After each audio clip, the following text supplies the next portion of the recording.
Have you ever looked at the official promises a government agency makes and wondered how they stack up against reality? Well, today we're diving into the official documents from Community Living British Columbia, or CLBC. We're going to take a look at what's in their shop window, so to speak. But here's a thought to kick us off. What if the most important rules, the ones that really affect people's lives, aren't in the official rulebook at all? What happens then? Let's keep that question in mind as we go. All right, first up, let's look at the official story. What exactly does CLBC promise on paper? So the whole system is basically built on a few key documents. You've got the main home sharing contract, it's a template, then the standards policy, and a bunch of guides on things like quality and safety. This is supposed to be the blueprint for how everything works. And when you actually read these documents, the language is, it's really positive. It's all about dignity, respect, and safety. The picture they paint is one of a caring, supportive, and totally secure environment for everyone involved. So if you just stopped there and only read the official paperwork, you'd think this system was practically perfect. Safety requirements are clear, quality expectations are outlined, respect is front and center. It all sounds great. So, what could possibly be missing? Well, as it turns out, what's not in these documents is just as important as what is. The real story, you see, is hidden in the empty spaces. And this right here is the absolute heart of the issue. There's a massive gap between CLBC's clean, simple template contract and the actual real-world contracts that home-sharing providers are being asked to sign by agencies. Now check this out. This slide really lays it all bare. On the left, you've got the basic stuff from CLBC's official template. But look at the right side. This is the stuff agencies often add in. All of a sudden, providers are on the hook for commercial house insurance. There are clauses that let agencies cut their pay just like that. Providers might have to pay for a client's move to a new home. Even family members over 18 can get roped into the contract.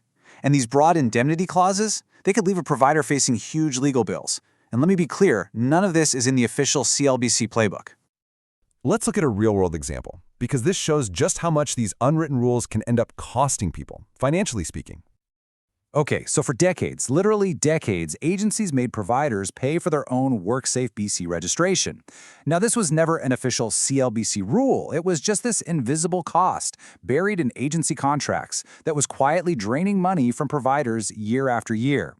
It actually wasn't until July of 2024 that CLBC finally stepped in and said, okay, we'll start covering these costs. This is a perfect example of how an unofficial rule becomes a massive systemic burden. And that's really the key takeaway from the WorkSafe BC situation. It shows how these extra conditions slipped into contracts can turn into major long-term financial headaches for providers, all happening completely outside of the official rulebook. So you have to ask yourself, why does this happen? Is this just an accident? A mistake? Well, the truth is, it kind of looks like the system is designed this way. It's a structure of gaps. And CLBC's official position, if you boil it down, is pretty much this. Hey, we set the big picture standards, but the specifics of the contract, that's between you and the agency. We don't get involved. It's a very hands-off approach. And what this creates is a really clear downward flow of risk. Think of it like a pyramid. At the very top, you have CLBC, setting minimal standards that keep them legally safe. Then, in the middle, the agencies rush in to fill that gap, adding all these heavy, risky, and financially demanding conditions.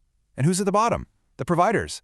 They're left to absorb all of that added risk with no formal process in place to make sure any of it is even fair. Now, it's really important to get CLBC's legal status here.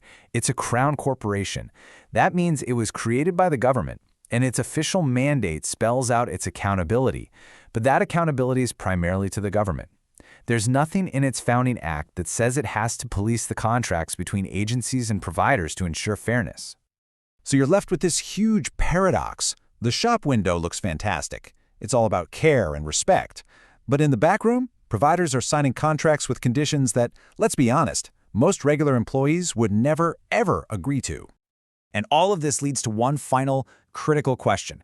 Who is actually responsible for what happens in that empty space between the official policy and the harsh reality?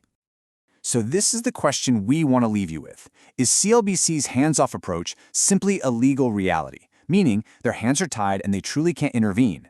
Or is it a convenient shield, a way to avoid the political and financial responsibility that comes with these tough, unwritten rules? What does real accountability look like in a system like this?